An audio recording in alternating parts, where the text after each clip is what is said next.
If you're planning a hiking trip to Vancouver and you're looking for trail recommendations, then this video is for you. This time, we're hiking the Shannon Falls Pools Trail, which is about an hour's drive north of Vancouver. We picked this trail because we wanted to see Shannon Falls, but wanted something more adventurous than the paved trail at the base of the falls. What we found along the way was quite a surprise. With this channel, our goal is to help hikers like you find great trails to enjoy all around the world. The falls themselves are an impressive 335 meters tall, and they're visible from the Sea to Sky Highway. You can hear the water thundering over the road noise in the parking lot. Sure, there is an easy 500 meter long loop that's very popular with tourists, and the view from that trail is worth checking out. But if you're watching this video, then you're likely looking for something more interesting, and you're in the right place. This trail was far more technical and challenging than we had anticipated. It's a 2.4 kilometer out and back trail with a total of 235 meters of elevation gain. All trails suggested that it would take an hour and 15 minutes to complete, and we learned as we climbed that this was an ambitious goal.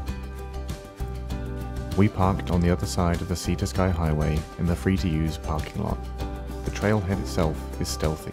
There are no signs, only a small patch of worn grass and a small gap in the trees gives it away.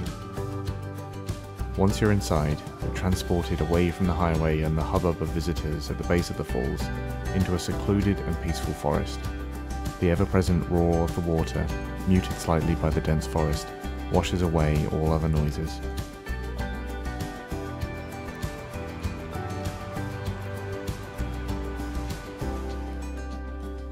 The trailhead's gentle gradient of 10% relentlessly rose as we climbed higher.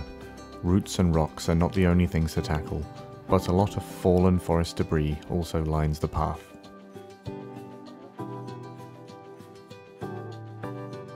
It wasn't long before the roar of the falls subsided enough for the peaceful sounds of the forest to become audible.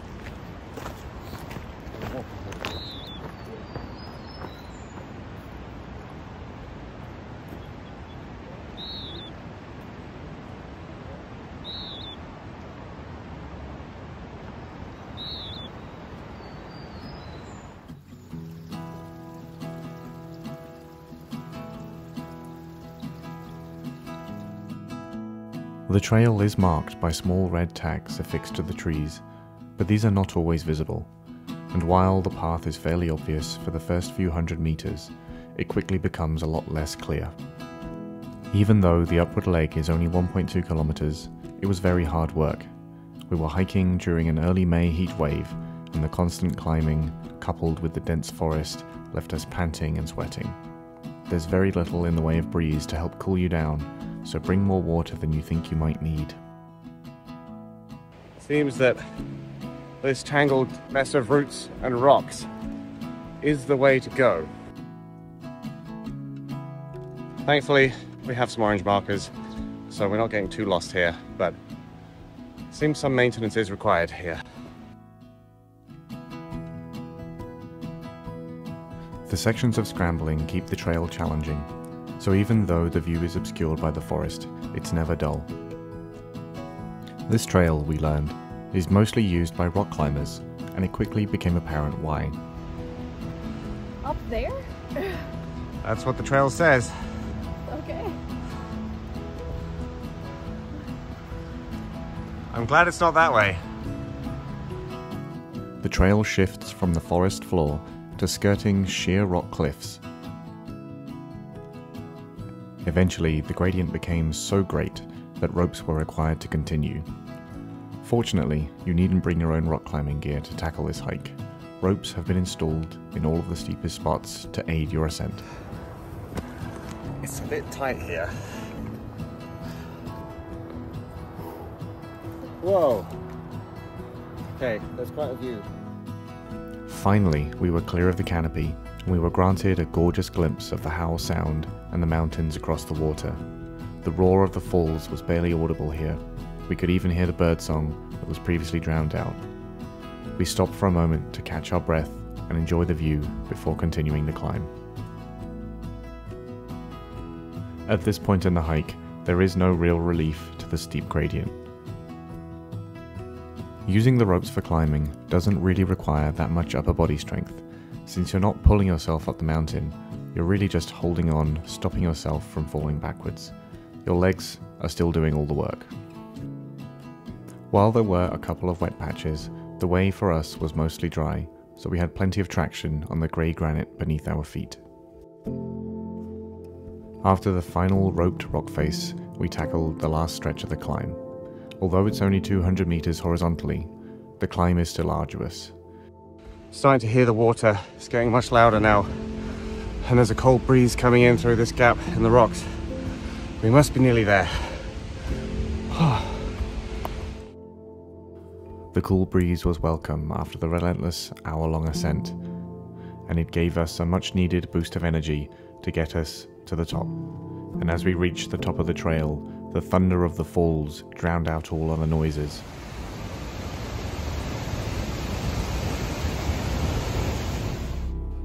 In the summer, braver souls than ours bathe in these pools.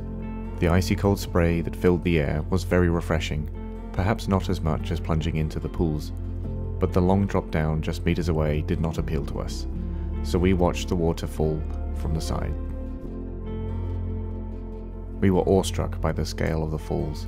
From this close up, it's easy to forget that this is just one half of the entire drop. The fatigue we felt from the climb was quickly washed away as we drank in the dramatic scene before our eyes.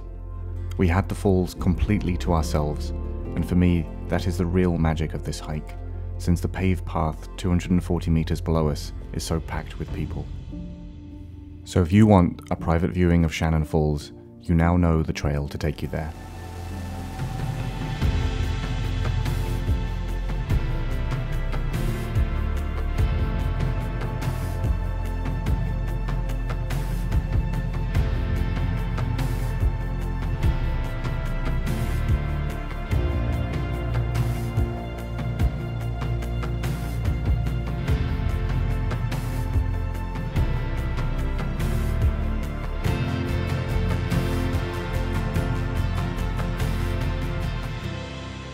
After we'd had our fill of the falls, we began the descent.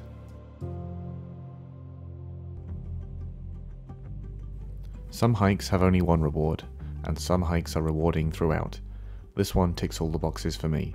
The steep, technical and challenging climbs, the stunning views, and experiencing the full force of the falls meant that we were never bored, even during the most grueling 40% gradient. And the descent didn't let us down either. Using the ropes to descend does demand a little more strength from your arms as you grab the rope and control your descent, but even the steepest sections don't pose much of a challenge heading down. Well, we are past all the scary parts. It's just a walk in the forest down to the bottom.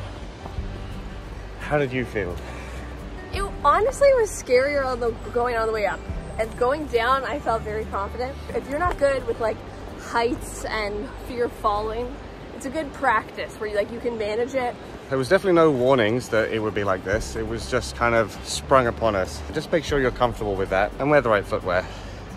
I would say it's not the most scenic on the way up, mainly because you're constantly looking at where your hands and feet are. But it's technical, so you're not bored. You're very much focused on the rope or the cliff or the thing you're climbing. The log.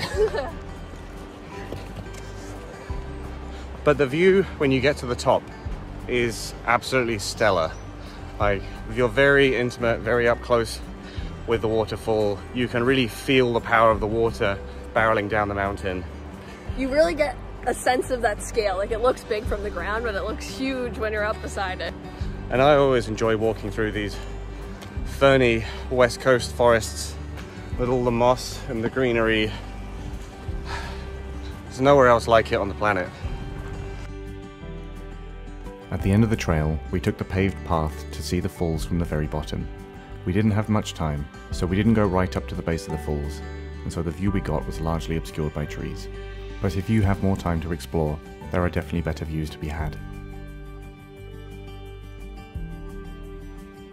In total, we hiked 2.7 kilometers, gained 235 meters of elevation. All in all, it took us an hour and 45 minutes. This is definitely a physically challenging hike, but the rope sections are very manageable, even if you've never done them before. We had a lot of fun on this hike. It's definitely worth doing the challenging climb if you're visiting. Overall, the Shannon Falls Pools Trail scored a very respectable 74%. We'd strongly recommend the trail. Thank you so much for watching. If you enjoyed this video, you can leave a like, and if you have any questions or want to share your experiences on the trail, feel free to leave a comment. And if you want to see more trail guides like this, please consider subscribing.